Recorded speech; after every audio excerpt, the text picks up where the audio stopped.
I'd like to call to order the regular meeting on Monday, May 23rd, 2016. Please join Councilmember Campbell in the Pledge of Allegiance and stay standing for the invocation.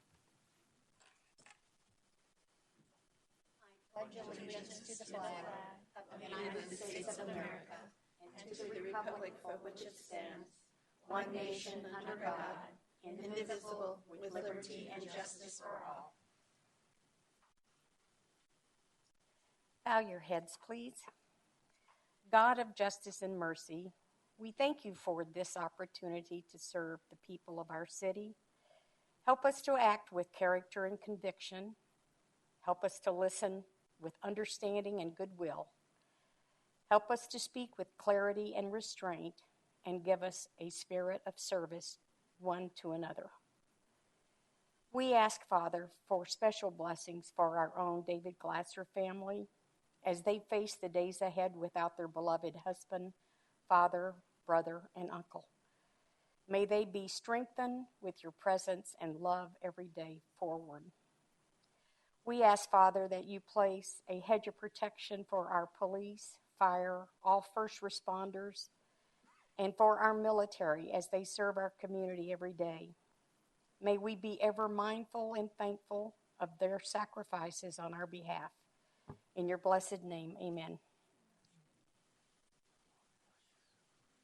Thank you, Councilman Campbell.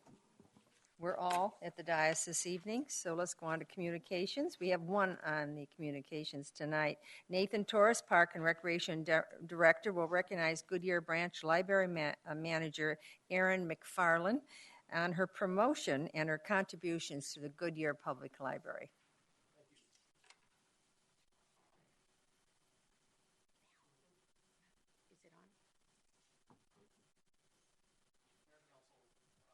It's my pleasure to be here this evening. Bittersweet, actually, to. And bittersweet. That was Freudian. Thank you. Bittersweet, actually, this evening to announce the promotion of our very own librarian, Erin McFarland.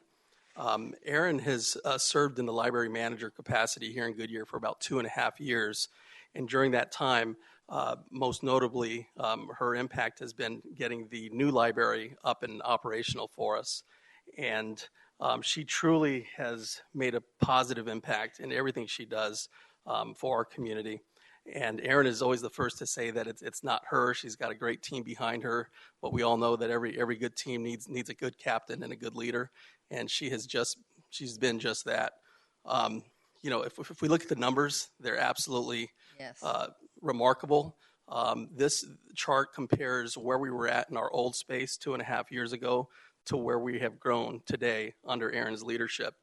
And so number of annual visitors, a 49% increase. The library is now seeing close to 140,000 visitors each year. Program attendance, 216% increase, nearly 15,000 participants in programs. The number of classes, this one's incredible, 371% increase, 664 program classes.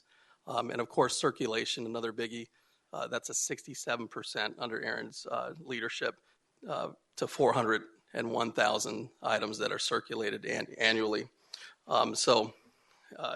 Erin is being promoted or has been promoted to library administrator with the county. And in her new role, she will oversee the 5 regions for the library, for the county library, and that consists of 17 branch libraries for the county, one of which is Goodyear. So we're losing her on the day-to-day aspect, but we're gaining her at the administrative level.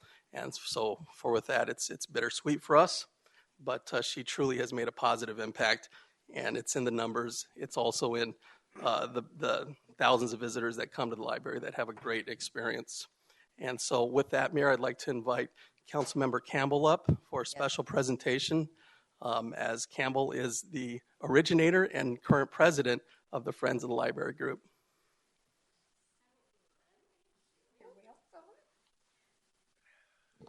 Erin, on behalf of the Goodyear New Friends of the Library and all of council and all of the citizens of Goodyear, we just want to thank you for all that you've done to make us so successful. We've enjoyed such a wonderful partnership with you, and I know there's just a few of us, but we're mighty, and we're making a positive impact upon your library and on our city. We'll miss you, but we're so happy for you that the county recognizes your special abilities and that they are promoting you. And we're looking forward to welcoming our new branch manager, who we hope they'll name soon. Do you know who it is yet? Oh, darn. Okay, I was waiting for the scoop. But anyway, Erin, thank you so much. You just stepped right in after we lost Fran, and Fran retired, and we've never missed a beat. But we just thank you so much, and we look forward to continuing to grow and to keep our partnership active with you. Thank you. That's good. Aaron, applause.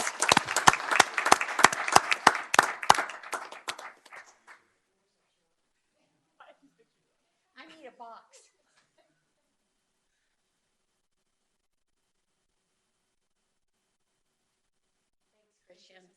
Good luck. Thank you so much. I have your number. And I want you to know Aaron, we all echo the things that Councilman Campbell elaborated on this evening. I think we're all indebted to you for getting it started and reaching these numbers. And the capacities are just wonderful. So I think we all wish her well, right, on this dais, and I'm sure we're going to see you from some time. Would you like to say anything? I just wanted to say thank you so much. I couldn't have done anything at the city library without the support of the county library, without the support of the city and the partnerships that we have. And everyone has been super supportive of the library and the things that we've been trying to do. And I'm so appreciative that you recognize the value of having a great library in your community and the value of looking at that as a heart of the community. And we couldn't do what we do at the library without the support of council and the support of everybody that works in the city. So thank you so much for all of your support, which helped to make the library as successful and me successful in that position. Well, I have to tell you, in the beginning there were some doubters because they said libraries. Nobody goes to the library anymore. You know, you have the internet. What do you mean a library? And so you've proven them incorrect on that statement. So I really appreciate it. And it's kind of a home away from home from a lot of young people that are going there now and sitting down and being able to read the books, do the different things they do. So thanks again. Appreciate it. All right. Okay, now is the time for citizens who would like to address the city council on any non-agenda item. Do we have any cards? No, Mayor. Is there anybody in the audience who would like to speak? All right, well then let's just go on to the next.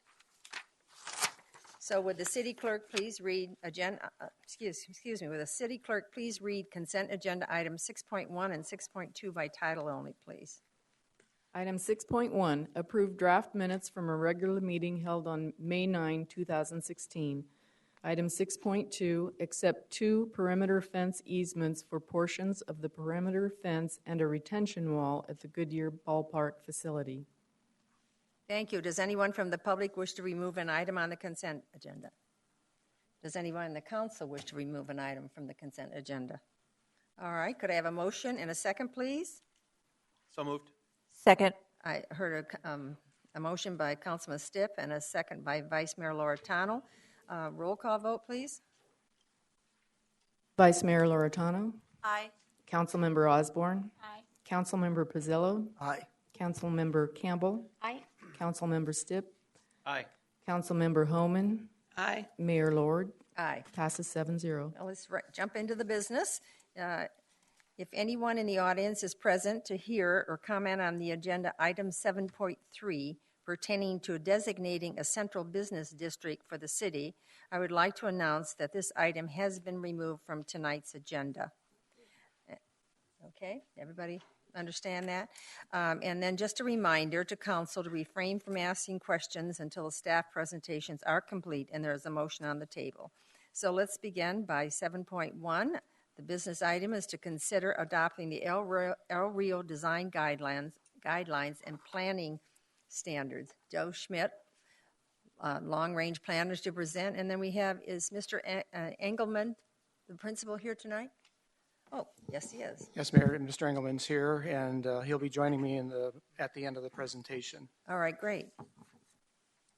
So as you noted, we're asking the council to adopt a resolution tonight that would adopt the El Rio Design Guidelines and Planning Standards. It will be used as a guidance document when we deal with property that's along the river corridor, and even for projects, city-initiated projects that will be developed in the river corridor. And since the agenda was fairly light tonight, I feel that the best way to acquaint you with the document is I'll go ahead and read it page by page, if that suits you. We really appreciate that. Oh, I forgot, you had it in your agenda packet, so you've already read it. Yeah. And that's not necessary. So I'll just do my presentation and be as brief as possible. You've heard this presentation for the most part before. Although the project schedule has been updated, we started back in December of 2013 when the IGA between the 4 jurisdictions was executed, and then we hired a consultant and worked on the project continuously since then. And in December of last year, we produced the final document, and in February, that document, which you have again in your agenda packet, was accepted by the Administrative Committee for the El Rio, pursuant to the El Rio Memorandum of Understanding. And then in April, the Steering Committee recommended adoption. And now in May and June, we're seeing the design guidelines being scheduled in front of all the other ours and other jurisdictions for adoption. Avondale actually adopted it on May 16th, and it's scheduled to go to, and went to the County Planning and Zoning Commission on May 19th. It's scheduled for the Buckeye City Council on June 7th, and the County Board of Supervisors on June 22nd.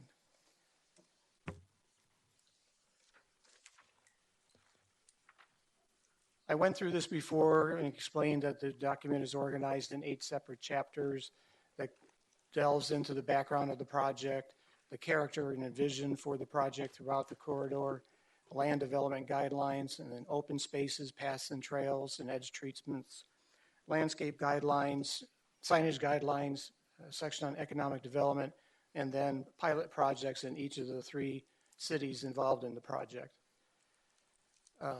The Gila watershed is a huge watershed, as you can see in the yellow on the map, and it drains over 46,000 square miles where it passes through our study area. The study area itself is 17.5 miles long from the confluence of the Agua Fria River to the intersection of the river with State Route 85 in Buckeye. 6 miles of the project is in the city limits of Goodyear. The corridor study area itself covers 53 square miles, and 33.5 of those square miles, or 63% of the total, is in flood impacted area. 26.5 square miles in the FEMA flood risk zone, and then another 6.9 square miles in the Buckeye Slough, which is that area that's highlighted with the blue cross-hatching. As I noted, there's 4 jurisdictions that are involved. Buckeye is represented in the pink, Goodyear in the yellow, Avondale in blue, and then the white in between is in Maricopa County. So that's why it was important for the 4 jurisdictions to come together and work on a set of guidelines that could be applied uniformly across the jurisdictions. In terms of land ownership, you can see that about 26,000 acres is in private land. So that's most of the project area, although there's 4,000 acres in the Bureau of Land Management. Arizona State Land has about 1,300. 996 are in local or state parks, and then there's another 641 in state wildlife areas. And there's been previous studies that have built upon each other through the years, with the El Rio Watercourse Master Plan being adopted in 2006 and then was used as a basis for working on this project. There were 12 character areas identified, 5 of which are in Goodyear. There's a high value habitat area that's in green that stretches throughout the project, primarily along the river bottom. And then each of the other character areas in Goodyear really were identified and named based on what was there or what was planned to be there. The future land use was compiled based on each of the jurisdictions' general plans. And so it's not the intent of the guidelines to change the land uses from what the communities want, but rather to guide them in terms of how they develop within the corridor, the study area. And so there's El Rio themes that are mentioned in the document that to build on the El Rio brand and use recycled materials, provide creative connections, use local materials, make it available for year-round use, create discovery zones and make it accessible, and provide historical interpretation and basically to respect the setting that we have there. The land development guidelines really focus on minimizing the impact of flooding on human health and safety and encourages development in locations with little risk of flooding. Its idea is to allow development throughout the corridor at a scale appropriate to the risk of flooding and mitigation measures, and to recognize the potential for changes over time in flood risk that might result from future funded local and regional flood improvements. The Chapter 3 introduces the idea of transects, the viewshed transect and the flood risk transect. One is based on distance from the floodway, and the other one is based on depth of flooding. And both of them encourage low-density uses in areas that are prone to flooding or open space areas, and then allows it to get denser the farther away you get from the floodway and the floodplain itself. There's an example. First, what you would do is you would find a piece of property and determine whether or not it's in the floodplain, which in this case, the areas with the stars have identified those as being in a floodplain. And then in terms of the depth of the flooding, then you find that in the viewshed transect. And then the chart that's in the document tells you what uses are appropriate in that type of location. Chapter 4 focuses on open spaces, paths, and trails and edge treatments. The El Rio trail standards were based on the city of Goodyear's trail standards, so we're happy about that and honored that they were recognized as being the standard that should be used throughout the corridor. The El Rio Trail would be located along the river's edge, out of the floodway, and then but there would be El Rio River trails in the river bottom, which would be designed in such a way that they would be subject to periodic inundation and could be rebuilt without much effort.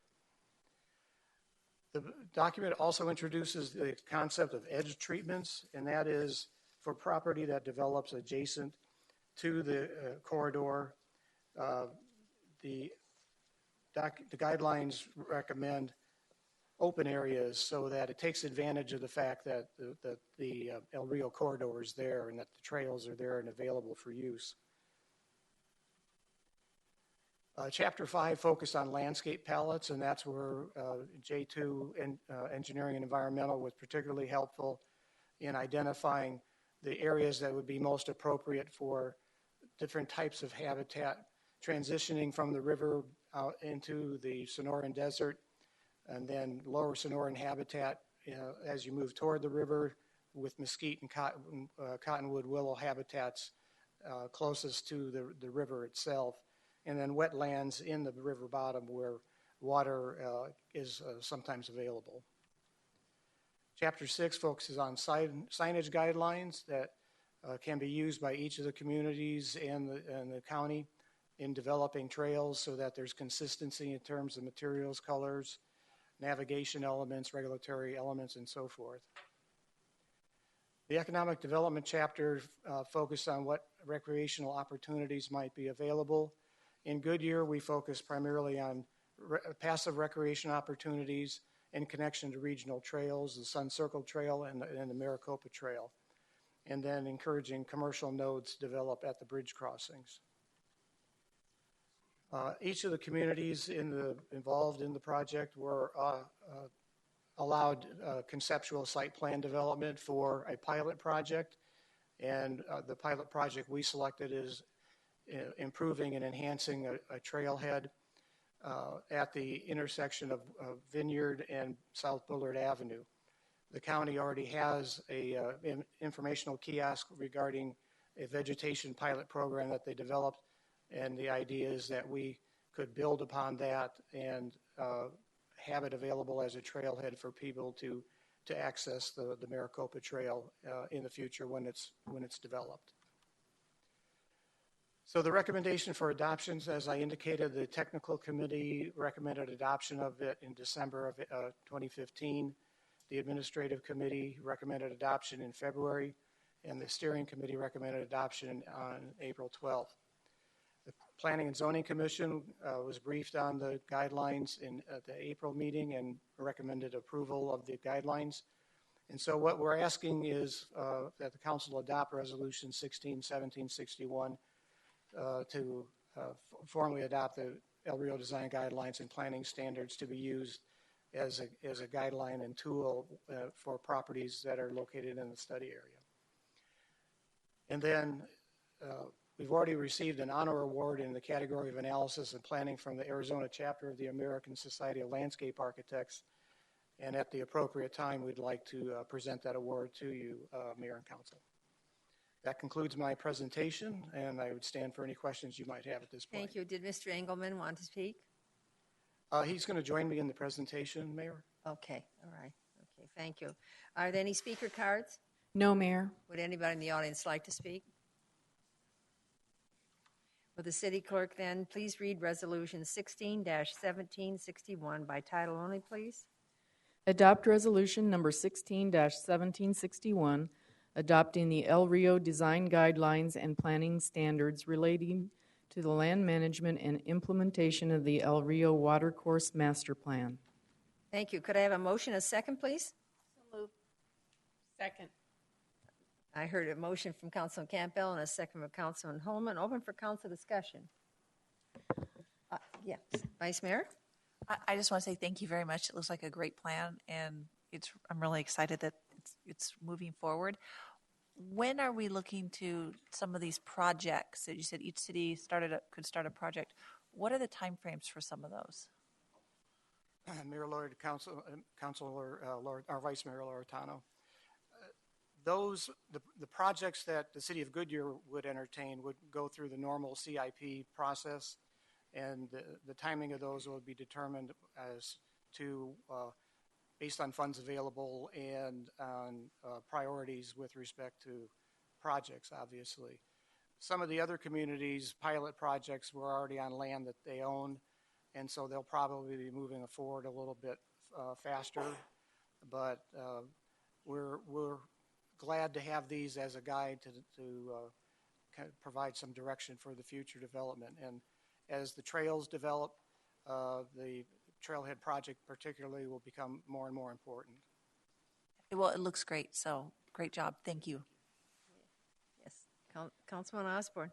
Well, Joe, thank you very much. You know, this is one of those items that I was happy to see come back after the recession, because I know that it took a little standstill there for a while, and I think it's absolutely wonderful, and one of those things that you see happen as a region, because you want to believe that all cities and people that are developing across this part of land can all come together and decide of the good things that can happen there. And so, I'm really, I think it's very special to see that everybody going along this riverside has come to this agreement. And, it's a great document. I think you've, gone over, it's very thorough.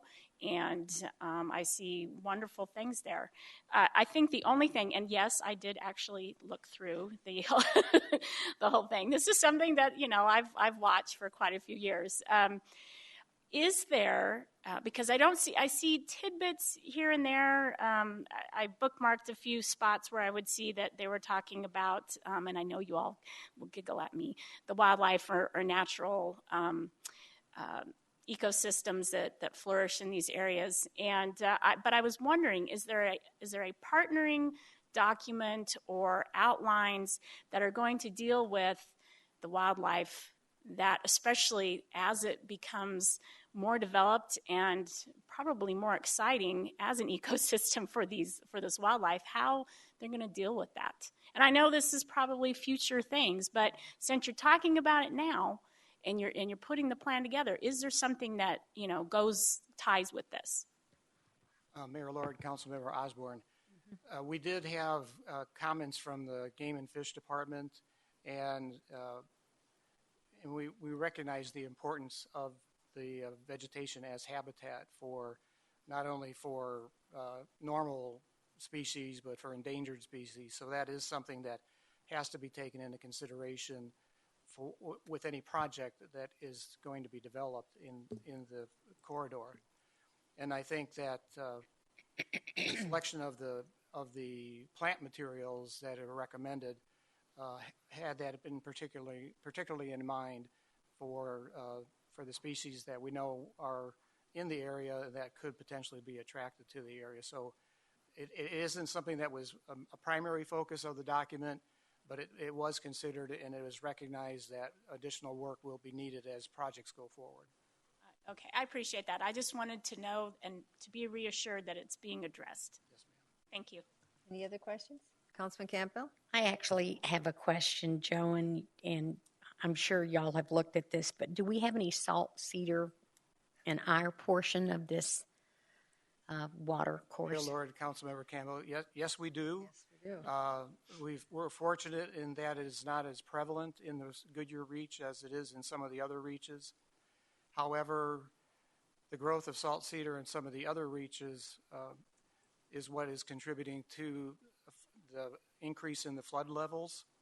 And when those flood levels increase because they're backing up, they back up upstream, which is where we are. So it's important for us to stay involved in that issue and cooperate with the other jurisdictions in particular in their efforts to clear some of the salt cedar. And it's something that we need to be mindful of if we don't have to act on it immediately, but it's something we need to watch for and take appropriate steps.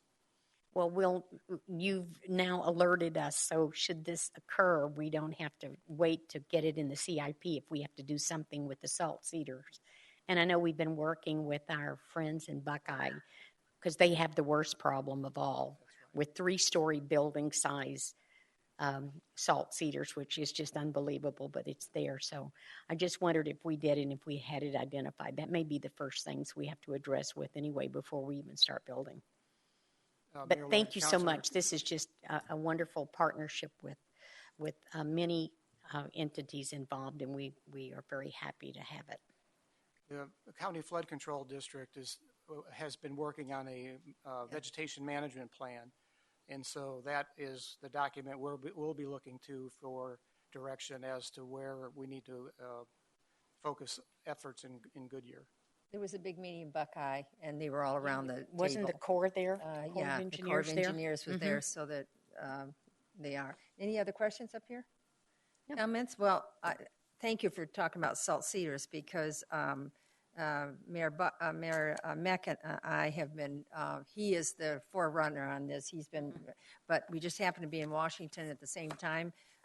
And we walked around to the different areas, and he did his, and I did mine. And wherever we went, I mentioned his salt cedars, and he mentioned what things we wanted on infrastructure. So we kind of worked as a team. So that is definitely, and they have started on that. But it's a sand and gravel. It's very involved, and so it's going to take some serious discussions on how we handle that. I will tell you, I've been approached by a couple farmers, okay, at a couple events I've been at. Talking about the additional cost it's going to be to them for this floodplain and how it's going to affect their economic viability of the farm. So my question is, does the government have any plan or any grants or anything when you do a big project like this, where it's definitely going to save, the water, just the water alone, that it's going to save from those salt cedars is going to be pretty extraordinary. But then we do have landowners all the way, and some of these farmers have owned this land for a long, long time. So I just bring it to your attention. that was brought to my attention on it, and I really didn't have an answer for them at all. So, Mayor Lord, the properties in Goodyear that were impacted by the flood, the increase in the floodplain were properties that were already impacted by the floodplain to some extent. It was really in the Buckeye area where there were properties that were not in the floodplain that are now in the floodplain in significant quantities. And I was just talking with Mr. Engelman before the meeting, and I understand that the county has got an RFP out for a levee design that apparently would be to address the flooding in the Buckeye area, in the Buckeye Slough. So they're designing it is one thing, finding the funding to build it is another thing, and so it's going to take a number of years. it's going to take some time. I just wanted to bring that concern forth, and I didn't ask where that gentleman had his farm. He just came up and had a quick conversation with me, and I really didn't want to make any promises or, be part of the conversation because I knew that this was still in the works. So thank you. Any other questions? Okay, then let's go ahead and vote on this. Roll call vote, please. Councilmember Osborne. Aye. Councilmember Pizzillo. Aye. Councilmember Campbell. Aye. Councilmember Stipp. Aye. Councilmember Homan. Aye. Vice Mayor Loretano. Aye. Mayor Lord. Aye. Passes Joe, 7-0. thank you very much. If we could just take a minute and present the award Yes, to you please now. do. Mr. Engelman, yes.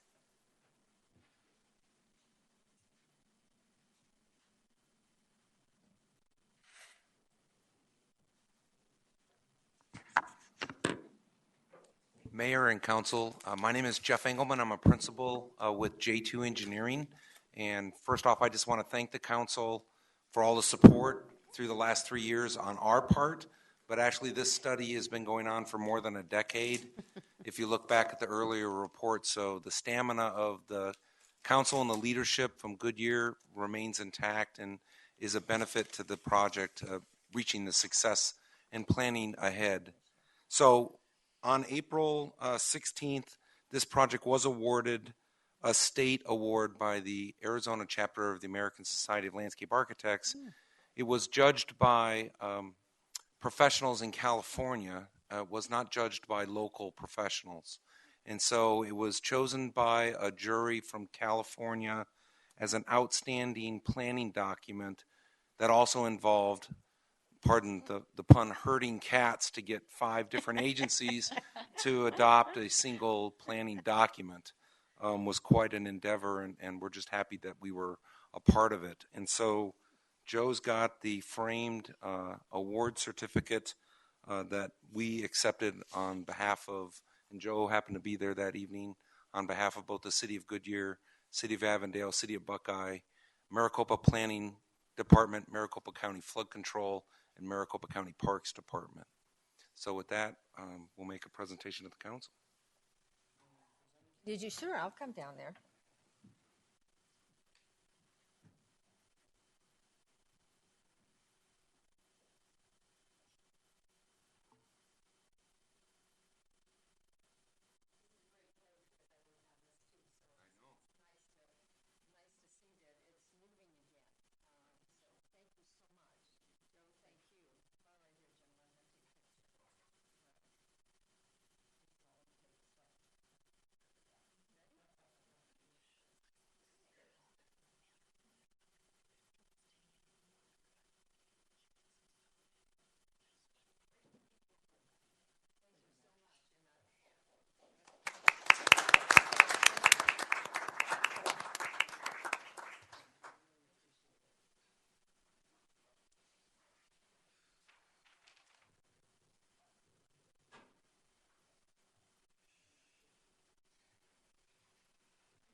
So I think where I'm at is a roll call.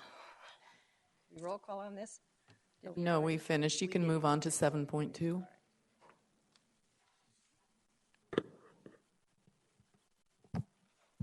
Okay, let's go to 7.2. It's to consider the intergovernmental agreement for the mobile integrated healthcare community paramedicine program. Paul Louisi, Fire Chief, to present. Good evening, Mayor and Council. Tonight, I come before you to discuss our community paramedicine program and kind of give you a status update, talk about the current state, the grant opportunity that we've been afforded, the IGA that would be in front of you, and then any questions after that. So in December of last year, I came before you to talk about the community paramedicine program, what it means to the community, and subsequently a grant opportunity that was presented to us. The issue that we talked about in December revolved around the use of the 911 system for non-emergent calls. So since January 1st, 2015, 81 patients have accounted for 674 emergency medical service calls into the 911 system. These numbers are different than the ones I presented to you in December because they've actually risen by 24%. So we were at 44 patients and gone up to 81 and 71%. So we've gone up to from 395 to 674. Same for the other two categories. 462 patients were admitted to the hospital are accessing the 911 system for help within 30 days of their discharge. That's up 49%. And 872 patients seen in the emergency room are accessing the 911 system and within 30 days of their discharge from the emergency department. That's up actually 86%. So we're seeing a rise, even over the last 6 months, a rise in our calls for service for these non-emergent calls. So what is community paramedicine?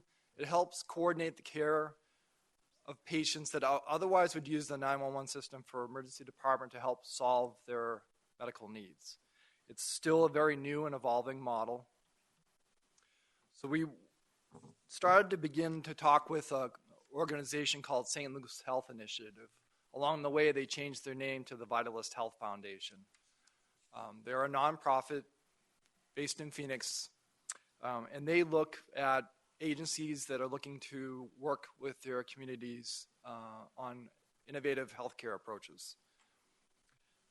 So with this, we would proactively go out with 4 of our regional cities and look at our high-frequency users, part of the grant, which was part of the grant application. We would also do a needs assessment of the patient education, safety checks, and help finding the appropriate healthcare resources that they need. We would visit the patients at a high risk for 30-day readmission, kind of help offset some of the hospital issues. And it requires a different platform, so not the 4-person engine that we respond to today, but a different 2-person response unit that would go out to these patients. Crew members would be chosen specifically for this program. And again, it is a regional concept, and it allows Peoria, Avondale, Sun City Fire District, and Surprise, and Goodyear to be able to work together. So the grant awarded us $125,000. 64%, or roughly about that amount, would go towards personnel. The balance of that, 36%, would go to training, development, and any necessary minor equipment that we might need. We would use existing fleet, so a pool vehicle from a PD Tahoe, actually, for example, that we would be able to hold on to for the pilot program. And then all the other equipment would come from our existing stock. Again, like I said, it's a 2-person unit. One of the biggest issues we would want the 2-person unit is for safety. So one would be a current Goodyear, a fire department paramedic, and the other partner would come from our regional partners. So in this scenario, we would team up with members from Avondale. Nationwide, this is a 77% standard for staffing 2 medics or two members on the unit. And then certainly that other entity, like I said, would contribute that other person in the vehicle. So Goodyear would be having 1 seat or 1 person in that vehicle. So we anticipated to be about a 6-month pilot project, really depending on funding and how long that lasts us. We would want to establish a definitive training program, looking at regional and statewide models as well, but we would want to establish our own training program. Further to define a cost per call information. We really want to understand how expensive this is to run, what are the impacts on our current budget, and what would be the impacts in the future. establish defined outcome indicators to measure effectiveness. Certainly, a lot of the agencies that we're talking to, whether they're hospitals or insurance companies or other fire departments, they'd like to see a reduction in the non-emergent calls to 911. And also, we want to see from the hospitals are wanting to see reduction in 30-day readmission. This is where the hospitals are getting hit with the biggest fines from Medicare. And certainly, we would do customer service satisfaction surveys on all community paramedic interactions. Now, talking with the other fire chiefs, we started to discuss some of the very early performance measures. So we developed this in the PowerPoint for tonight. You don't have it in your presentation that was provided to you last week. We developed this late last week, but talking with the city manager and deputy city managers, we felt it was important to get this in so you could see at least where we're going with some of the performance outcomes or measures or metrics that we'd like to see. Just some of the ideas, again, this is still in a draft format, but a lot of the inputs would come from program implementations, from referrals, our current data sets that we have, and data sets that we would continue to evolve throughout the program, and also information from across the country and across the state from other programs that are running community paramedic programs. So some of the activities that would be in there to train, obviously train the community paramedics, enroll patients into the program, implement intervention activities, and refer patients to the appropriate healthcare resources. So some of the outputs there, minimum of 4 community paramedics trained per city so that we'd have an adequate bench strength for the program. We'd want to enroll the top 10% of each city's high-frequency utilizers. That would be one of our outputs that we want to see. And intervention activities provided for 60% of our patients. And then kind of goes across to our short-term outcomes, our long-term outcomes. But ultimately, the impact is to improve the patient's quality of life through this community paramedicine program. And again, it is a pilot program. We're anticipating that it would run for about 6 months. Funding would begin July 1st, so in the new fiscal year. And we've been working very closely with financing and accounting to set this up as a project code so that, for instance, any cost that's associated we can tie back into this project. So really, we truly do understand what the impact is to our budget. Some of the benefits that we'll see for our community: fiscally responsible with the taxpayer dollars, reduce those unnecessary 911 calls, and dedicated equipment less expensive than traditional fire call or emergency calls. Decrease the unnecessary emergency room burden, provide support to the vulnerable population. It's definitely a public-private partnership. There's a lot of people that are watching us for this grant opportunity.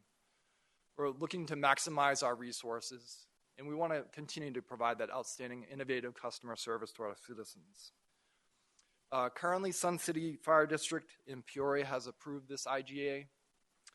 Surprise and Avondale are scheduled to go before their councils on June 6th. Certainly, some of the challenges as we go forward is still continue to create that sustainable payment model. We know that it's going to be difficult for this to be sustained or even maintained in our own current budget. So we'd have to look for outside sustainment models to help pay for this. We want to make sure that our healthcare partners are willing to assist the patients. A lot of the hospitals that we deal with are still in the volume business. The volume that's coming through the emergency department doors is important to them, and those are a lot of the discussions we're having with those CEOs. We're also working through regulations through the state and federal government, but the state knows how important this is, not only to the hospital partners, but also to the fire department and EMS workers. And also, obviously, workforce challenges. We know this is not a sustainable model just through overtime alone, so we have to look for other ways to supplement the workforce to kind of help meet these challenges, and look at other programs across the state that are trying this program and how they're trying to staff it. So the next steps for you: the IGA has been created. It's been uploaded, seeking approval to move forward with the pilot project. The IGA essentially allows us to share the money between the cities. We would be the administrator of the grant. The other cities would invoice us for the monies. We continue to identify key stakeholders and resources in the community. We want to standardize the data that we're looking at, so not each city is looking at something different. All the data would be very similar, uploaded into the same software system. Identify evaluation partners, so what other partners are out there? I'll tell you right now, Sun Health has already stepped up to the plate, offering training, not only for the community medics, but also for the patients that we go out to see. So they've already pushed forward to try to help us and want to help us as part of a community project. And certainly we want to publish our outcomes when the time comes at the end of this pilot.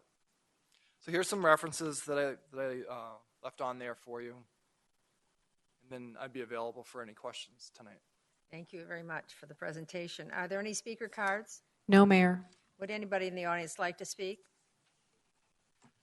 Could I please then have a motion and a second to authorize the city manager or designee to execute the intergovernmental agreement and any other necessary documentation, including budget transfers and authority to carry out the intent of the IGA with the cities of Goodyear, Avondale, Peoria, and Surprise, and the Sun City Fire and Medical Department for a mobile integrated health program, community paramedicine.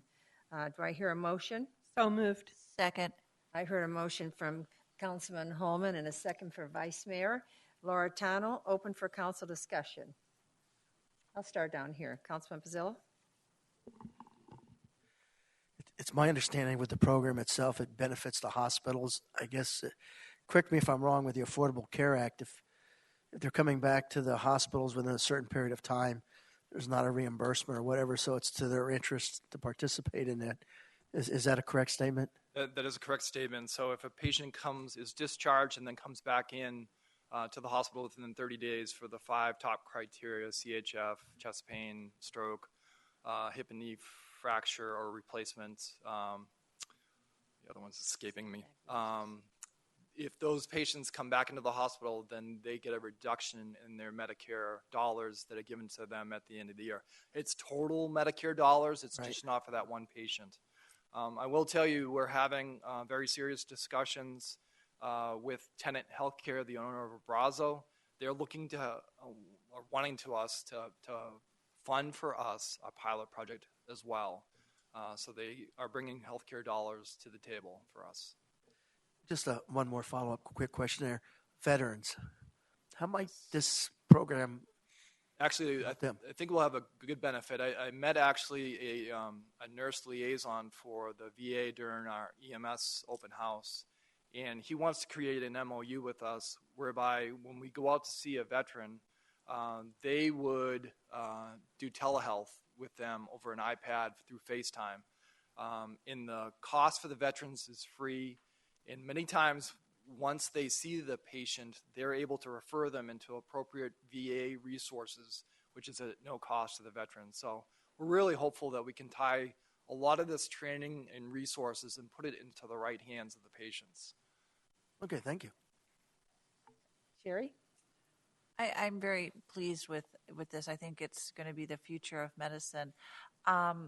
I like the fact what Joe was saying about, Councilman Pizzillo was saying about the hospital and stuff. So it sounds like this could be a win-win for everybody, the hospital, the patients, the taxpayers. Yep. Do we have a plan yet after how to transition this after the grant period, or are we?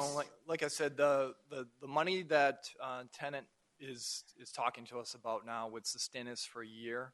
And then they would want to revisit after the pilot program had ended to see what the benefit is. Was it beneficial for us, and also was it beneficial for them?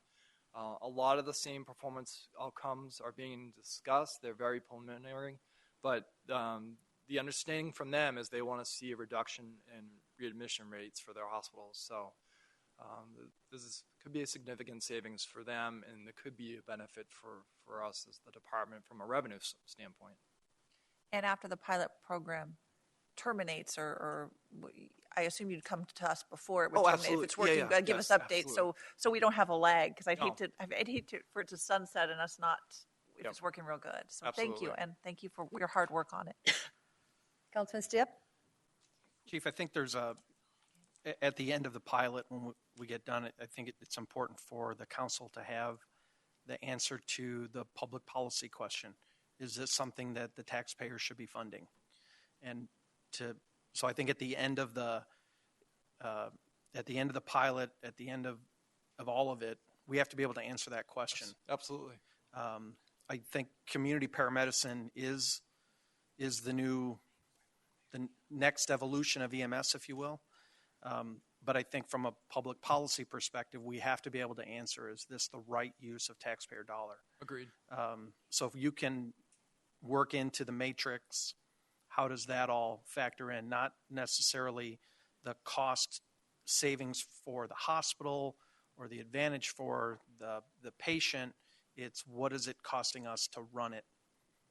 And that's why I mentioned to the mayor before that we had set up that project code with finance and accounting, so we can definitely track every dollar that's been assigned to the project, back to the grant dollars.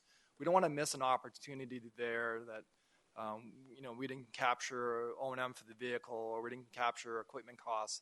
We want to try to make sure we're capturing everything that falls within this pilot project back to the cost of the grant, and be able to display that either in a call per, a dollar per call cost, or however, we try to spin that out. So, okay, thanks.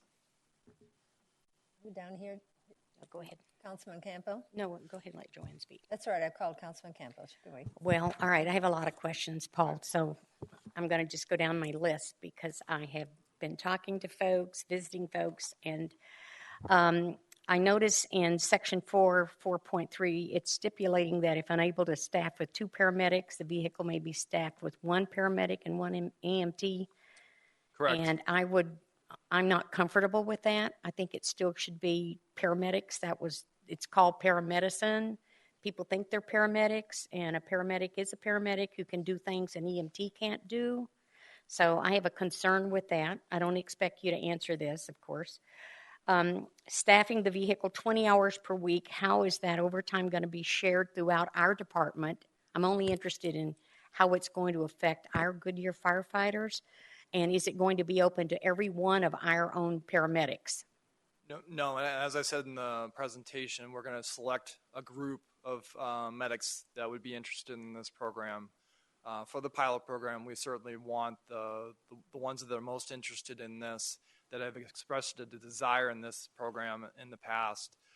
So we're going to pick probably, 4 is our minimum. I'm hoping 5 to 6, so that we have enough of a bench strength, so that we never have to go to that medic EMT staffing. But we always want that resource to be available.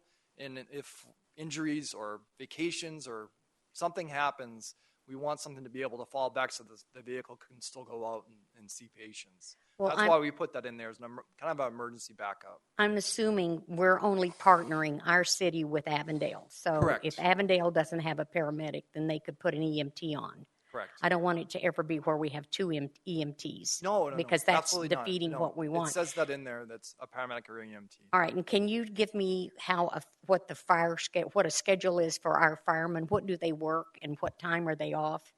That they're going to be able to do an additional 20 hours a week to do this? Well, not just one medic would be assigned per. We try to break it up and make it a little bit more flexible for them. So whatever we decided for our 20 hours, it would be 4 hours a day, 5 days a week, or 5 hours a day, 4 days a week, or 2 10s. I mean, however we decide we're going to staff the vehicle as a group, then we'll go forward with that piece. But a lot of it's going to be scheduling that's done on our part. So, maybe the patient can't be seen in the morning, that they could be seen in the afternoon. We want to have a little bit of flexibility with the staffing on that. So, All right, but I don't see how we can, unless we change out the paramedic every day, we can't go see someone every single day, because that paramedic's got to work as a fireman sometime, doesn't he? yeah, absolutely. Yeah. But when there's one shift working, there's always 2 shifts off. Okay, during the that's week. what I needed to know. Will each discharged patient be assessed for needed services, or are you going to just pick particular folks that only call 911 several times, or how are you going to do this? For this grant, because the hospitals did not provide patients to us, we reverted back to our own data. And we're looking at those patients that I first described to you, ones that are hitting the 911 system quite a bit, 674 times in a year, 81 of them. We're going to take the top 10% from each city. From us, from our calls, and not from the hospital? The hospitals haven't provided the patients. Why not? That's a great question. If they want our service, they should tell us who they're discharging, because those are the folks that, if they're readmitted within 30 days. Right, but Councilmember Campbell, for this grant, just for this grant here, the hospitals did not provide the patients for the grant. We gave them the opportunity to step up and provide the patients. So what we're doing is we're looking at the patients that utilize the 911 system the most in our city, and we're hoping that they're going to cross over and intersect with the same patients that are getting readmitted to the hospital all the time. Yeah, see, because if we just are taking just the ones that we call 911, that doesn't mean they've been readmitted to the hospital.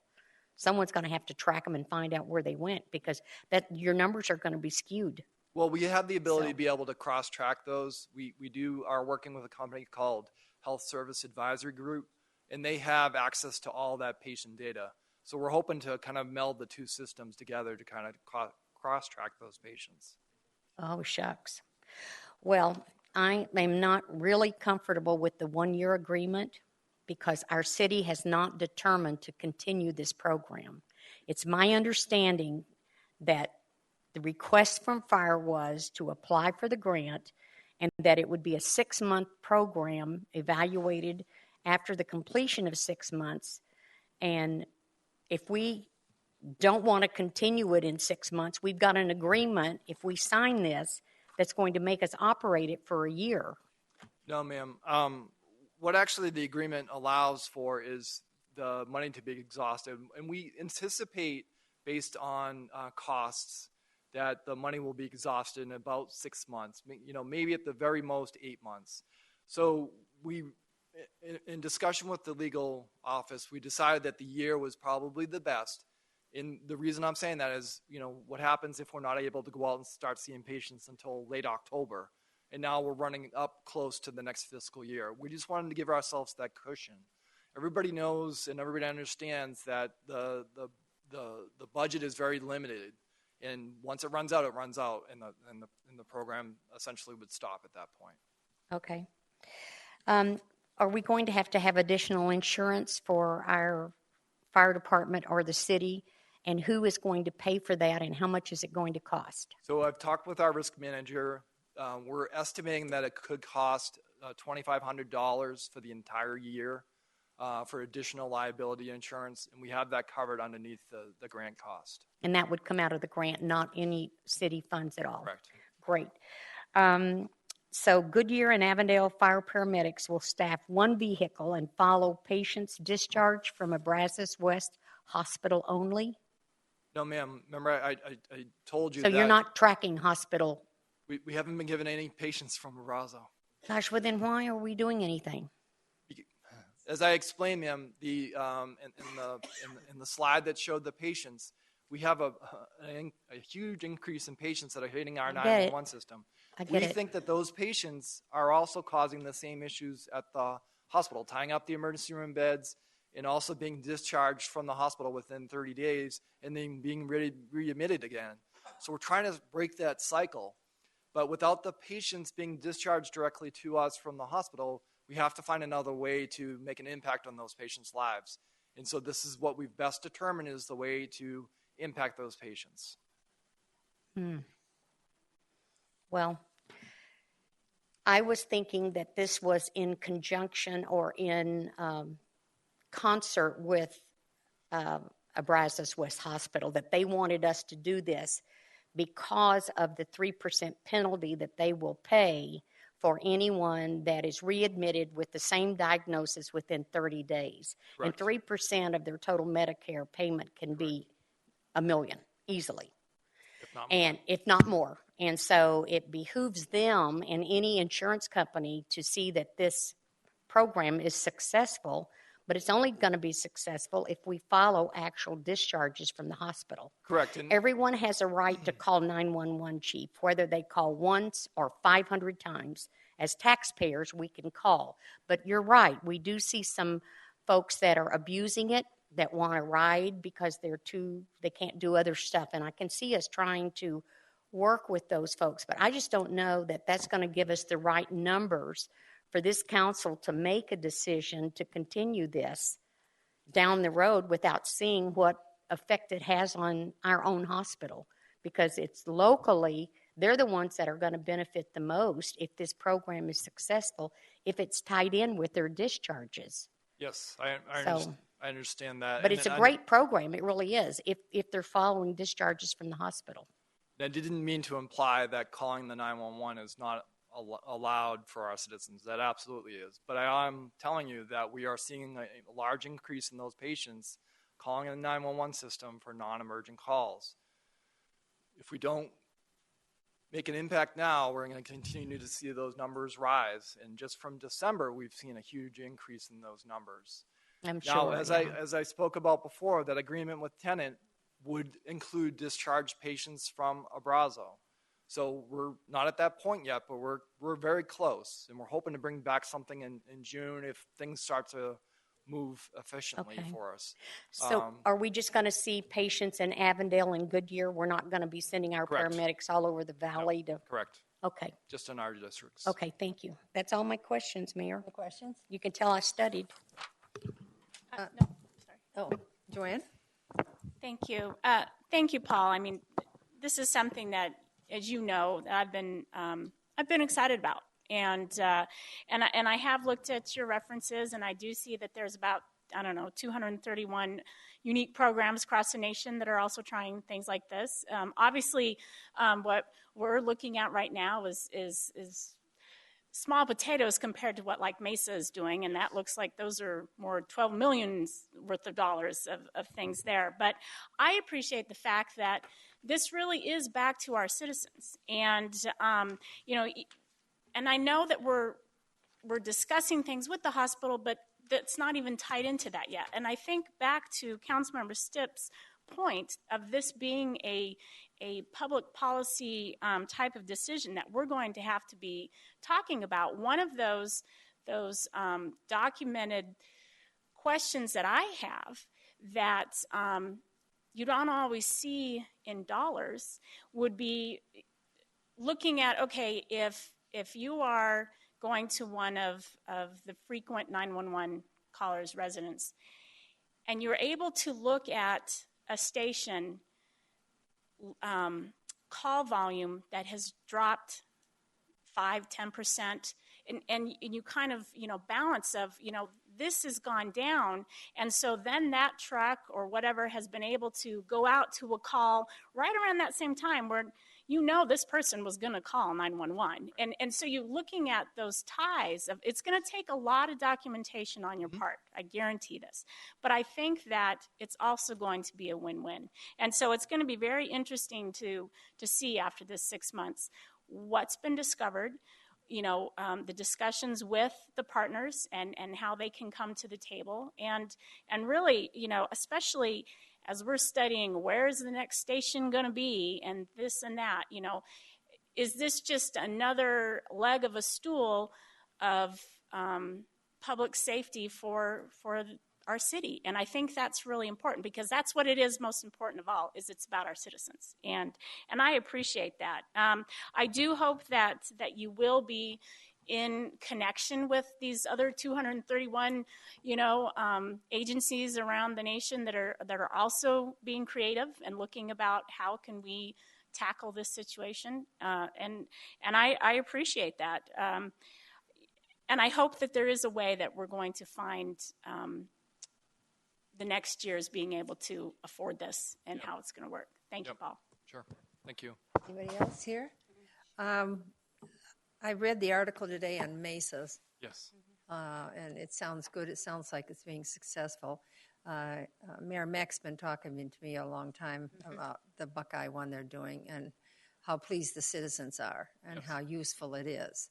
And sometimes we forget that there's people that have emergencies happening in their home where they get very ill and they're in a dilemma what to do. They know what their insurance policy says too, and they know how many times they can go in an ambulance to a hospital. And so if it's your second time that you're feeling really your health is being threatened by your illness or whatever is happening to you, you're in a dilemma, and you sit there in your house making decisions. Do I call? Should I wait tomorrow and see my doctor? I think that when you're ill and you have, it's a very hard decision to make. There are people that habitually, they go to the emergency all the time room. They don't go to a doctor. They go to emergency. So you have to retrain them. And so I think you'll retrain people to realize what is an emergency, what is not. And then if you educate them as to a source to go to the next day or the other week, or you find things for them, sort of like the cancer treatment centers of America do. When they release a cancer patient, before they're released, if they're in that economic level that they cannot sustain this, they help them find insurance companies and find support system. And so I think this is a good program. I think it's going to take time to discern it and collect it. And I'm going to leave it up to the professionals to give us the figures. I'm not going to sit here as a layman to say that I don't think this is going to be able to work for you. I don't know. But have great confidence in our and you and the fire department to come back and give us the information that we need. At the same time, it would be nice to have the information from the other models that are going on. Sure. Okay, Buckeye and Mesa, a little bit of Gilbert's doing a little bit, and then we'd have better to measure. But I think out of this, they'll become there will be a model for all the cities to use, because they're going to use each other. You're going to work off of each other. So I'm excited about it. I think it's great. We just forget that there are people out there that just don't have the insurance policies that some of us have. Correct. Or do they have the income that some of us have? And so when we think about things, we're always thinking at our level. And I don't think anybody on this council is at a level where they've really been desperate for health care. And with the insurance, the way the government has set it up, there isn't a lot for a number of people depending on their income. So I think it's a great idea. I appreciate it. Georgia? Yes, Sherilyn? Yeah, this is something that hits real close to home for me. I probably know with more of the EMTs and in our fire departments, both Avondale and Goodyear, than I ever expected to. Given my situation, I find these, you cannot believe how reassuring our EMTs are and paramedics are when they come into your home. And I kind of disagree with one statement is I don't think any of us really know in this area what is covered and what isn't covered by our medical. I mean, we just think we have to do something. And if you're bleeding or you're whatever the situation is. And this is the kind of a calm approach to what for people who are just so scared inside, because as we've stated, we don't know what to do. We don't want to impose. We don't want to be a problem. And this kind of a program I see as being able to eliminate some of that quandary and at the same time then reduce the number of times that we feel we have to call. It is retraining, it is, but oh my gosh, if it works and is financially a boost, because I can see that it would reduce the number of 911 calls, that there could be a savings that way, I mean, it could appear to cost, but at the other end, we're not spending as much. And those are the numbers, obviously, that we as council people have to look at. But from just from an empathetic and compassionate point of view, it's an exciting program from my perspective. And I appreciate your willingness to look at these things, Paul. You're not going to bring a winner every time you come before us, but don't stop coming before us, because that's what's going to make us a better and stronger city. You're absolutely right.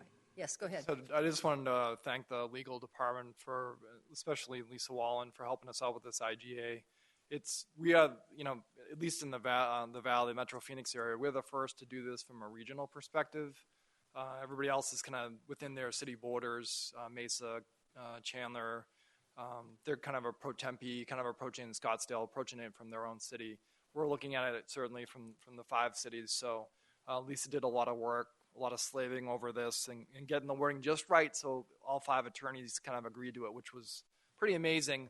And actually to have this done before... Especially 5 attorneys, I mean. And especially to have this done before July 1st, even the Vitalist Health Foundation was like, wow, they were pretty much betting that we wouldn't get the IGA piece. What I would like to see, though, because we're always so transparent here, I'd like to see some public output. So it addresses Councilman Stipp's statement about, is this what we should be doing? And it would be nice during this period of time to have something on our internet that gave people an opportunity to give us some feedback as we progress in this. I think that would be, and then that way, I think all of us, when it would come to us, we'd have some idea of what the public has said about this. So maybe we could do something on the internet that would, on our website, that would offer some kind of comments. That's just a suggestion. Thank you very much. Thank you. Okay. So we're going to vote now? Roll call? No, we don't have to. I'm just looking at this. So on this one, all we have to do is in favor say aye. Aye. Oppose? The ayes have it.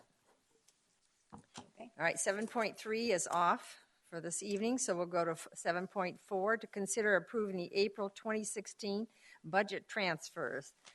You're on. Lori Wigenroth, Budget and Research Manager, will be presenting. Thank you. I don't have a presentation. We're just going to go over a few of the budget transfers where you might have some questions, and then I'll answer any questions at the end. Okay. I wanted to first let you know the first item, the carryover, there was an unbudgeted carryover. That item has been expended. It was identified in a technical review. It was a project that was part of a scope last year, and there was just miscommunication between 2 departments involved. Can you just wait a minute so everybody, do you have it on your screen? Because I didn't have it on my screen. Oh, mine won't so you download. just hold it 1 minute, and so everybody, because I'm sure they thought there was going to be something on the screen here. So With my notes.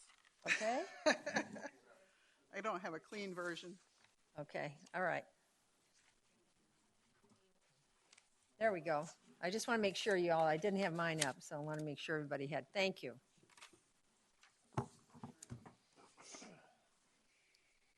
So so that's about a $42,000 item. It uses impact fees. Thanks. The next one I wanted to mention something about was make sure I now have the right copy. The second one on the item, that's just simply each year, police and fire provide support. Which one are you talking about now? The second item on the list. Second item, okay. It's just under $132,000. Police and fire provide services during spring training, and each year we move the budget and the expenditures to the stadium budget so that they're reflected. We have the cost of the real operation of spring training in that budget. The next one I want to cover is the fourth item on the list for $160,000. That is something we talked a little bit about in the FY17 budget process, where we're kind of creating a technical fix to the budget, where when we have property losses and we're reimbursed through insurance, we didn't have the budget high enough, and those reimbursements will come in. So this is an estimate of what we think we need to adjust this year's budget by in order to cover the losses that we're experiencing this year. The revenues, timing of the revenues may be slightly off. So we've listed this both as new revenue and use of fund balance because the revenues may come in next year. And this year there was a particularly high item for $140,000 related to a traffic signal. So in some cases, these amounts have already been spent based on the nature of the loss. So for example, a traffic signal, they would start to repair that immediately, but other items would wait until there was adequate budget. The last item on this particular page is for $700,000. It's the largest item on here. We have a number of development agreements that have been in existence that involve the reimbursement of sales taxes to repay for infrastructure that may have been put in. This year we had an unusually large item that we did not anticipate of $634,000. That was in the development agreement with Macy's for the distribution facilities. That was the second phase of that project. There were agreements that required the reimbursement of the sales or the construction sales taxes paid and 25% of the building permits paid. That item was qualified to be paid in the prior fiscal year, but the entity did not request the reimbursement until this fiscal year. So that's the primary reason why we require this budget transfer. Again, because of the contractual obligations, these items have been paid already because we were required under the contracts to do that. And when we talk about the budget next, I'm going to talk about an adjustment in this item as well for next year. The additional $100,000 is related to other sales tax reimbursement activity.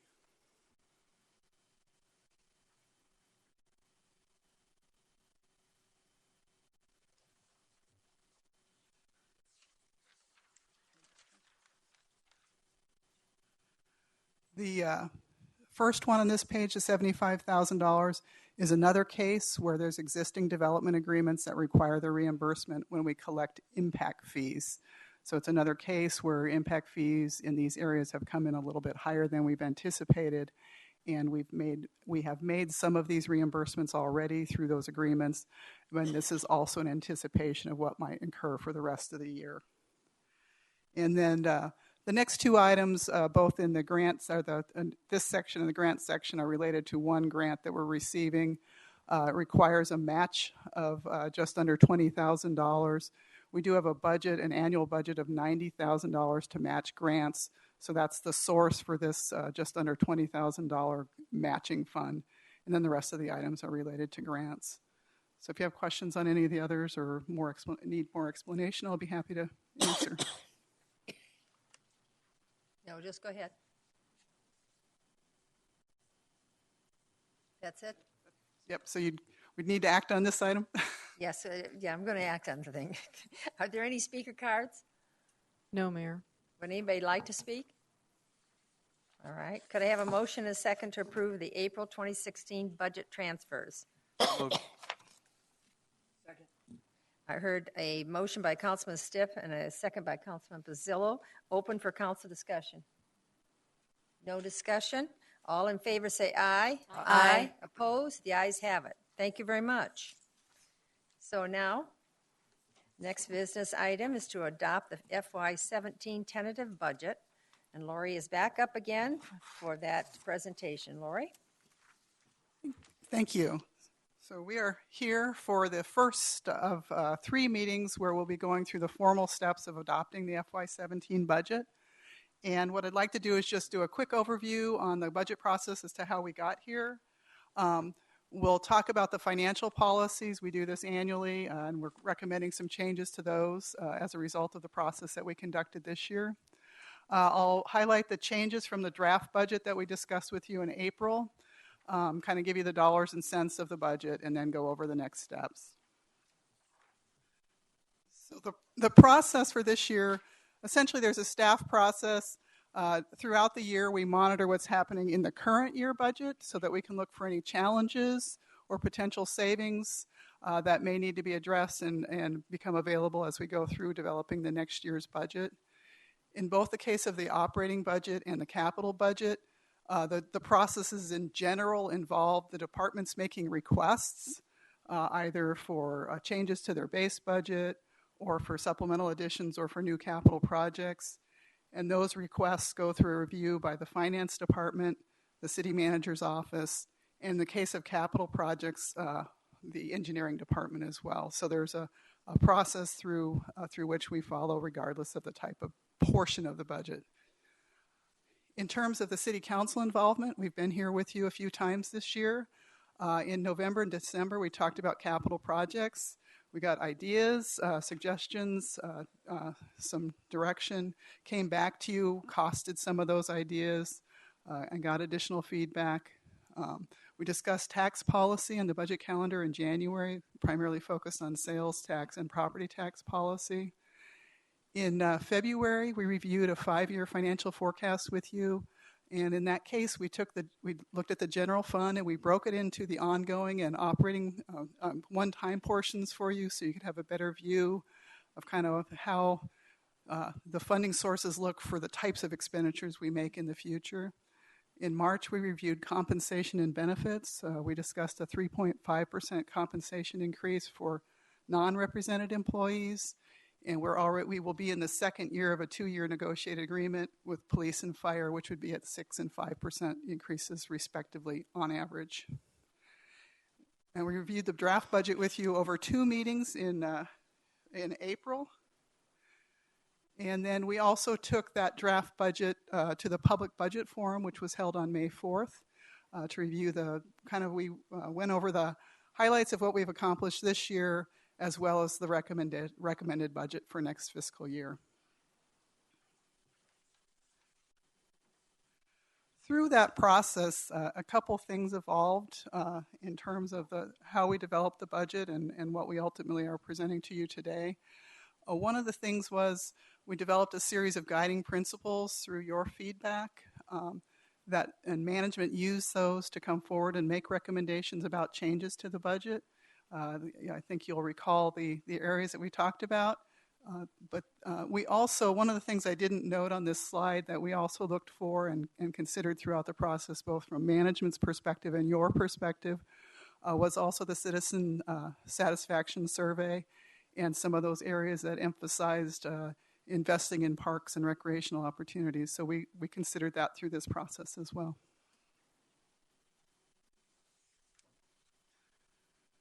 To kind of get into some of the meat of it, we'll go through the financial policies because there are several changes recommended, and you have those in your materials. I'm going to grab mine real quick. We do this each year, but this year we took some extra time at looking at the policies and making sure they made sense. We looked for some duplication, making sure we were consistent with current practice. So in terms of the policies, the major kind of policy change in terms of the budget itself was the decision that was to allow the combined property tax rate to be as high as $1.74 at the point in which we could issue bonds. That policy change was discussed in conjunction with funding some significant gathering place projects in terms of a park and aquatic center and a recreation center. Boy, lost that one for a second, as well as the second phase of the police facility. Some of the other changes that are recommended are cases where, just clarifying wording, cash balance versus ending fund balance, clarifying, I'm going to pick out a couple to highlight. Budget policy number 2 was a lot of words, kind of seemed confusing. We just tried to clarify that with a simple sentence.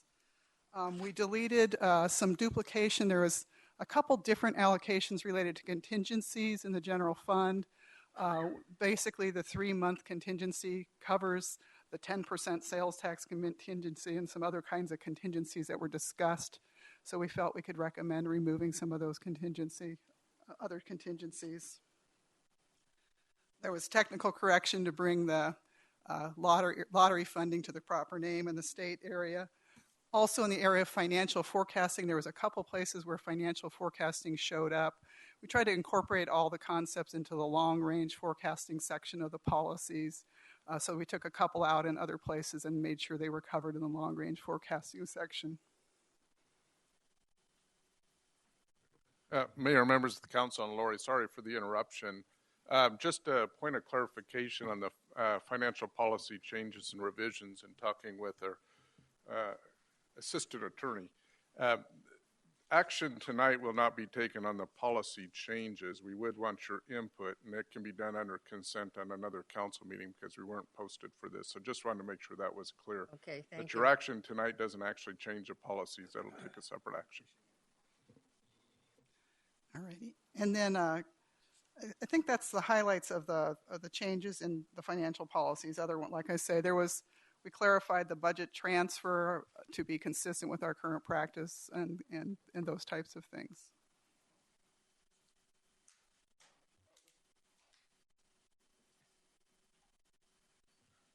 In terms of changes from the draft budget that was presented in April, kind of just summarize both what happened from the April 18th session, which we kind of covered at the April 25th session, as well as changes since the 25th. We eliminated the initial recommendation to create an initial investment into a self-insurance reserve. We've, instead of adding 2 customer service clerks for the changes that will occur with regard to the counters where people make payments in City Hall, where the city will now be providing all of those services. We'll be doing 1 full-time position and 1 temporary position, and we'll evaluate during the year whether the second full-time position is needed. There's been a playground added in the capital program for the Foothills Community Park. There is an advancement of the playground and canopy as part of the asset management program for Australia Village into FY17. So through both the current year budget and next year's budget, all the playgrounds will now have canopies. They will all be gone through the updates through the asset management program. There's also some technical changes that we're including in the budget, in the tentative budget as well. The first one is the projected increase in payments required by existing development agreements. That's those sales tax agreements. We're recommending a $200,000 increase. It's a $2 million budget. We're recommending a $200,000 increase. That was based on looking at the historical experience, the agreements that have come and gone, and then also that we're assuming about a 3.5% growth in sales tax next year, so we grew that consistent with that. There's also, we had modeled but had not included not yet put in the asset management portions associated with the fleet and technology for the enterprise funds. So those are now included. That was $351,000 in wastewater and $330,000 in water. And then there was a wastewater project, CMOM, which is part of the rate plan items that were approved. We'd initially anticipated we'd bring that forward as part of the fiscal year 16 budget transfers, but because of some of the time it took to get the funding down and the financing down, we're just recommending that project be budgeted and start at the beginning of next year. So that adds $225,000 to that program. We also know of a pending item. I believe you received some information in last week's information from the manager about a gap in the disability insurance with regard to the public safety retirement system. That's not in the tentative budget that you're seeing right now. We know that's there. That would be the type of item we'd bring back to you as a change between final and tentative.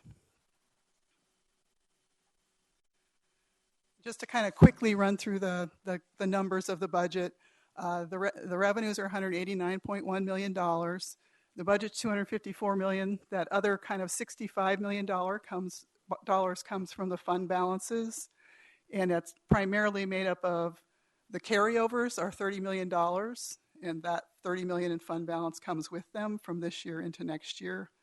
Another $30 million of that use of fund balance is in the general fund, and it's essentially the contingency. And the contingency carrying forward, the PIC reserve carrying forward, and then the one-time items that are being recommended for funding. You can look at the budget itself in a lot of different takes. This particular take is a look at it by the type of expenditure, just the day-to-day operations, capital projects, those types of things. We could also look at it by fund, from the perspective of by fund look. The general fund is about 50% of the total budget. The enterprise funds make up about 20% of the budget, and the capital funds make up about 20% as well. And if you look at it by departments, if you look at the department operating budgets, the Public Works Department takes up about 50% of the budget the operating budget at $23 million. Public Works PD is about 18% and Fire is about 13%. On the other end of the spectrum, there's 6 departments that are less than 2% of the total each. That would be folks like the mayor and council, the city clerk, legal services, economic development, and municipal court, to kind of give you a sense of where the budget goes. In terms of the general fund, this is how the picture looks in terms of what we're spending. This is the general fund without the asset management reserves included. They're not included in these numbers. And so you can see almost half of the budget goes to paying for the salaries of day-to-day operations. The capital projects are almost 20% of the general fund. Just to quickly highlight some of the additions in the budget, kind of in those categories of those guiding principles. In the area of taking care of what we have, in asset management, we're funding replacements of 3 fire trucks. That's a big item next year. That's why the fleet reserve has higher expenditures next year. There's a number of patrol vehicles. We're funding the radio replacements for police, both their portable and vehicles. In the Parks Reserve, as I mentioned earlier, there are those various park improvements for the playgrounds as well as right-of-ways. In the area of police, a number of positions being added, a patrol squad, investigator. Fire has paramedic training, fire station location analysis, all of these in that public safety area. And then just general safety areas such as pool repairs, tree trimming, storm drains. We'd also talked about anticipating operating costs. As you went through the conversation about the CIP, we talked a lot about that those projects are wonderful, but they also will have a cost to run them once they're opened. And so we included $1.25 million to start a set aside to prepare the budget for when those items come on. So we're basically going to use ongoing dollars today to pay for one-time things, so that 1 or 2 or 3 or 4 years from now, when those projects open, we will have the operating budget capacity to open those 2 fire stations or that police facility and that park and that aquatic center and that recreation center, as well as the library that we heard about earlier today when we're responsible for taking over the funding of that. And then in the area of attracting and developing and retain a skilled workforce, tools, technology, those types of things. In terms of the capital improvement program budget for next year, this is just the first year of the CIP. It's the part of the budget that you'll be appropriating. About 60% of the, hang on, let me get my stats right here. About 60% of the CIP next year is in the utility area. There's some large projects going on there. So that's a lot of what you're going to be seeing the funds are being spent for next year. And this is just, you've seen this slide before. It's examples of some of the projects that are in next year's CIP. Planning for that gathering place, completing the Saraville project between Portland and Van Buren, some more traffic signals, some oversizing of lines in water, expanding the Adam and Well site, just a number of projects moving forward. And then in terms of next steps, we will, after today's meeting, we'll be back on June 27th for final budget adoption, which includes the hearings for the budget adoption as well as truth in taxation, which is related to property tax. Then July 11th, we do the property tax levy. Between now and June 27th, we'll do 2 sets of publications or advertisements, 2 related to the budget, 2 related to the property tax item. So with that, I'll be happy to answer any questions. Thank you. Are there any speaker cards? No, Mayor. Would anybody in the audience like to speak?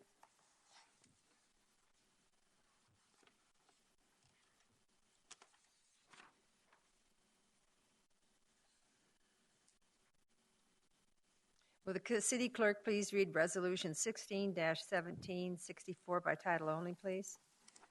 Adopt Resolution Number 16-1764, adopting the fiscal year 2016-17 estimates of revenues and expenses for the City of Goodyear, including estimated property tax levy and property tax rates as the tentative budget for fiscal year beginning July 1, 2016 and ending June 30, 2017, setting forth the receipts and the amounts estimated as collectible for the previous fiscal year, the amount proposed to be raised by direct property taxation for the various purposes, giving notice of the time for hearing taxpayers for adoption of budget and setting the tax levies. Thank you. Could I have a motion, a second, please? So moved. Second. I heard a motion by Councilman Bazillo and a second by Councilman Osborne. Open for council discussion. I'll start down at this end this time. Any discussion on the budget? Councilman Osborne? Talked it out. Thank you. I appreciate Lori and Chuck and your staff and all the departments that, it takes a lot of work to put this together, and I know that we've been talking about it for quite a few sessions and work sessions, and I appreciate everything that's gone into it. I know not a whole lot changes between the tentative budget discussions and then the final approval of the budget. So I just wanted to take a short moment and read something to our citizens, because that's really what this is about. And I just wanted to let them know that the way I see this budget is for our citizens. I'm pleased to have a strong city financial plan, which includes things that are important to them and things that they've told us that they want to see, and includes their safety. To highlight the parks, the police squad, street safety and repair, the traffic lights, the median landscaping, the economic development investment, the set aside for future staff, the debt oversight and with the ballpark, taking care of Goodyear employees. These are all good and important things. Next year will be critical to watch, and I think that we will all be paying close attention to the need for that second police squad, for where the next fire station will be, and fire employees. I believe that all of this will come in concert in a discussion about our 100-year park and our rec center. Those will be very important, but they're things that our citizens desire. And I know last year I voted against our budget, and that was because I was hell-bent that we were going to lower grocery food tax. And that feeling of mine will never change. I will always be steadfast and true to that feeling. But I am happy where our citizens' tax money is going. And I think that it is a balance of where everything has to be met and what we do. There are many things still within the budget that I would say, no, don't put it there, put it here. There's always going to be that. And I'm sure every one of us feel that way, that there's always going to be something that we'd rather see our money go towards. But it's about balance, and I will be voting for our budget this year. Thank you. Thank you. Yes, Vice Mayor? I just want to thank the city attorney and all the staff and everybody for putting together this budget. And I know it was very difficult because we're still kind of a little behind the eight ball on our needs for our city and to get us up to where we all want to be. So I appreciate keeping what we know we need to do next year and kind of balancing that with where we're at today. So I do appreciate that, and thank you for all the hard work for everyone from every department that has worked so hard to get where we are today. Thank you. Councilman Bazillo? Yeah, see how far I can get. First of all, I wish at the federal level they could take some lessons from what we do at the local level, because one thing I've realized since I've been on the city council as an elected official, it's a team sport, period. And no matter who plants the seed on this council, it takes four of us, 4 water buckets to get it come to fruition. And I think there's a lot of things as a group, and I always like to use the word we, because this is a team effort. It's staff, it's management, it's council of what we've delivered for our citizens this budget year. our focus on health and safety, that's being met. We've got our focus, we've got the police squads, and obviously we get to see a lot of the things individually that are going on out there, and we see the rise on the issues, and we're going to be putting a squad and a variety of others out there to help police take care of that. I remember when we got on back in 2009, we were looking at a structural deficit of a sizable amount. Now we actually have a structural surplus in place to deal with, forward planning for the stadium, set aside money that's being used for one time to make sure our principal payment's taken care of in 19. That's a lot of forethought looking forward here from this council, and I think is really great. Also, replacement equipment. I remember several years ago when the replacement equipment, that fund was drained significantly. Now we actually have a plan in place so that ongoing money doesn't have to fight for replacing cars, replacing roads, replacing streets, replacing a variety of equipment that keeps a city healthy and sound. And again, a lot of that has to do with us as a group and what we've accomplished. And I always like to use the word we, because we were enough looking forward to make sure that we had money in place and we had reserves so that we could actually meet the needs of our citizens. So I think that's always important as we go forward, is to constantly look at what our citizens want from a service standpoint and to ensure we're providing those services they want at the level they want it in the most cost-effective way. And again, I emphasize most cost-effective way that we can. Do we get everybody get up on this council what they want? No. But as a group, I would put how we work together up against any other council or any other elected body anywhere as far as getting things done for citizens. And that's what I think is a tip of the hat to everybody, our council members, the mayor, et cetera, everybody up here working as a group to deliver to our citizens what they need and what they want. So with that, I will be voting for the budget as well. Next, Councilman Stipp. I had to write this out just based on being gone for the last month or so to try to get it together. Hard to get in the swing of things, isn't it? So I'm going to end up reading it, so I apologize for that. But know that when I wrote it, it was very heartfelt as I was going through it. So obviously, the first thing I want to start out with is the recognition that, and I said for the first time in 15 years as either an employee or as a council member, this budget season has been by far the most productive that I think we've ever had. I know it didn't necessarily go as planned. The work session, I don't think, went at all how the mayor anticipated it was going to go that night. But we had real dialogue that night about real needs, and we could ask the difficult questions. We stayed at a high enough level that we needed to be at, and we were able to dive deep enough to a point where we weren't asking about how many reams of paper we purchased, but we were able to get the answers to the questions that we had, and I think that was great. I would love to see us, what I wrote was doing the same thing next year, but starting a little earlier and spreading out the presentation certainly has my vote, even though we're not voting on that. I am, however, tonight torn about voting to approve the tentative 17 budget. On one hand, it does bring forward a number of projects that our citizens have been patiently waiting for, while at the same time it does create a number of holding places for future capital spending that I said has yet to be identified. We've identified general areas, but we're still not exactly sure how we're going to spend it. We've been dancing around the issue of lowering taxes for the past couple of years, and we've rightfully held off in doing so because of a number of issues related to the uncertainty of what the state legislature might do. This next year will be no different, and with a number of economic signs pointing to a slight recession in the next 12 to 18 months, I believe that this is the right thing to do and a conservative positioning for our city.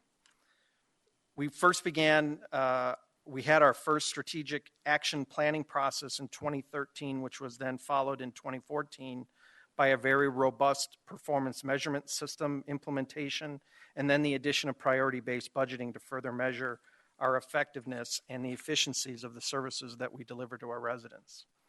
To date, we've seen little come out of these programs, but large volumes of reports that have yielded very little change in the way we do business. Our budgets remain based on prior year's usage, which we call base budgeting, which really only breeds the typical mindset, use it or lose it by the departments. We aren't really measuring our performance. We're just collecting data like the number of times we sweep a street each month or the number of people who visit our customer service counters. But what effect are we having and how are we changing the way we do business? This year's budget represents one of the biggest increases in operating budgets that we've seen in years. Yes, we've had to defer a number of things as a result of the recession, but during these past 5 years, while we've done that, we had the chance to rebuild our old ways and usher in new management practices to become as effective as we possibly could be. We brought PBB and performance measurement into our vocabulary, but unfortunately, we haven't really put them into practice. And we did find one more to use, and that's lean. So maybe next year we'll see some come out of that. There is a theory called the quartet effect. A quartet plays just the right combination of music to be universally appealing. You can increase the number of musicians, but little changes to the core appeal of the music. Conversely, you can decrease the number of musicians and even get to the point of a one-man band to play music, but it isn't as effective as the quartet. My point in that is I'm not suggesting that we start slashing all the departments into small bands, but I am suggesting that we start looking for a quartet might better serve us than a full-on band or orchestra. So this year we choose not to put more money down on our bond projects to lower the debt service that we'll eventually have, and we say yes to more staff to fill City Hall in the name of growth, with the exception, of course, of the PD positions, which are truly growth-related and significantly needed. In my opinion, this budget represents us giving up on reducing taxes or determining if we are really going to be as effective as we possibly can be. As Ronald Reagan famously said, trust but verify.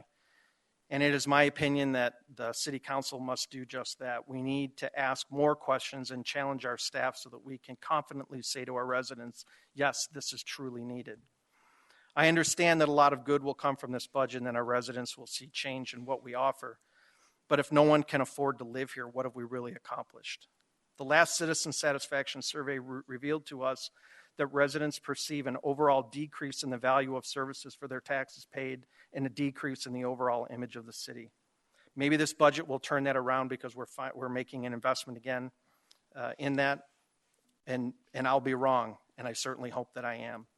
We offer a great place to live and work, but I really believe that I was elected to represent all of the people in Goodyear, and I claim to be fiscally conservative. And this, for me, is a put up or shut up moment, and I can't support moving forward on the budget. Thank you, Bill. Next. Well, I just want to thank the council, okay?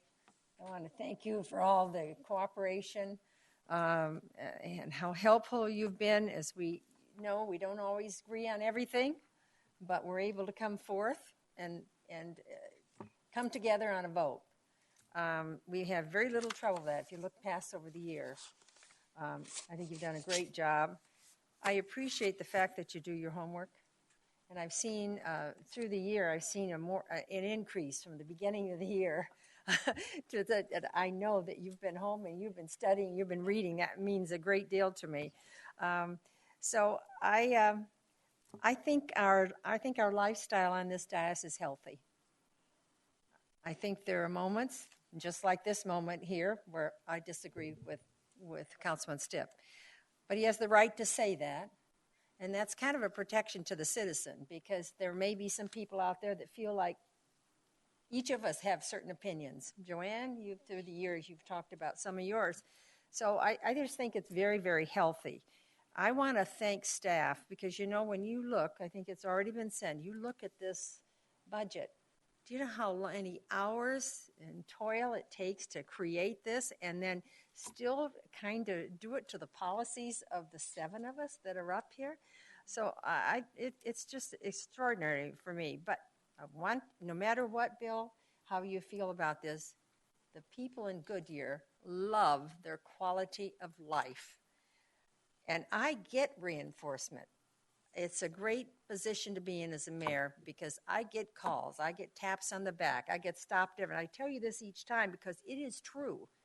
I rush out of church because I can hardly get out of church on Sunday because people want to come up and tell me things, and I want to listen to them. And tonight, some of the presentations, especially that the fire gave, the paramedic, It says we really do care about our citizens. It's truly, yes. Now, we do need to wait to find out what our taxpayers feel about this. But I think we do an excellent job of balancing things in our city, giving everybody a little bit. I know that, you know, the far right attitude is you got to cut taxes, you got to lower everything. But Bill, you can't do that and produce a city. Not when you have only 11% developed. It costs. So I haven't figured out a way that to do this and cut the taxes. So I respect what you say. I don't see the formula for it. I just don't. And maybe in this next year you'll convince me and you'll show me some things that will drive me to agreeing with some of the things you did. But it doesn't matter. We're still going to go out and have a cup of coffee together when this is all done. It doesn't make that, again. So again, I want a round of applause for the work the staff has done on this budget. Okay, so let's go on to 7.6. Mayor, we need to vote. We didn't vote on it yet. I've done this twice this evening. Roll call vote, please. Councilmember Stipp. Let me talk. That's the whole thing. You see, you shut me up, and then I can remember. Go ahead. Councilmember Stipp. Nay. Councilmember Homan. Aye. Vice Mayor Loretano. Aye. Councilmember Osborne. Aye. Councilmember Pizzillo. Aye. Councilmember Campbell. Aye. Mayor Lord. Aye. Passes 6-1. All right, great. 7.6 is to designate an acting mayor from May 28th, 2016 through May 30th, 2016. Yes. I just got notice today that you're going to be out of town the 15th of June. I believe on the 15th. Should we add that to this?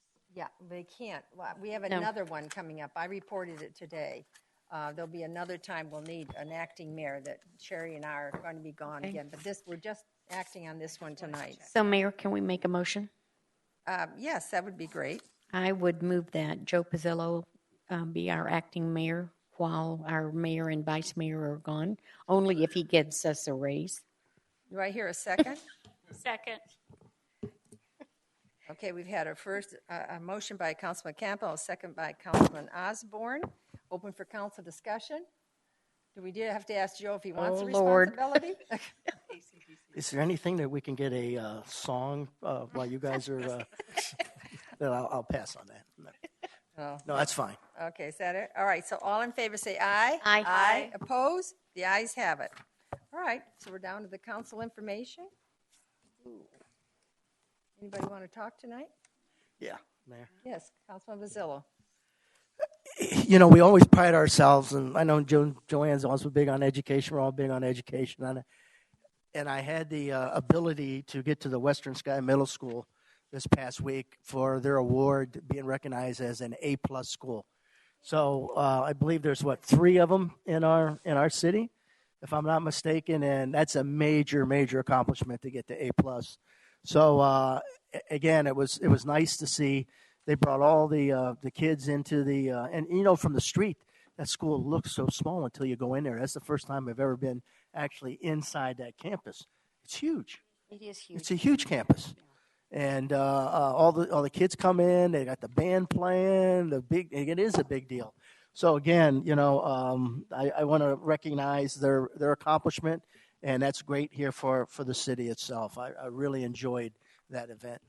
Joe, I really appreciate you attended because there were other things that we had to be at, and it's really important to hit our schools, and so I appreciate that. Anybody else? Nothing going tonight? Okay, City Manager, you've got it. Mayor and Council, thank you. And also, I would like to thank Council for your hard work on the budget as well.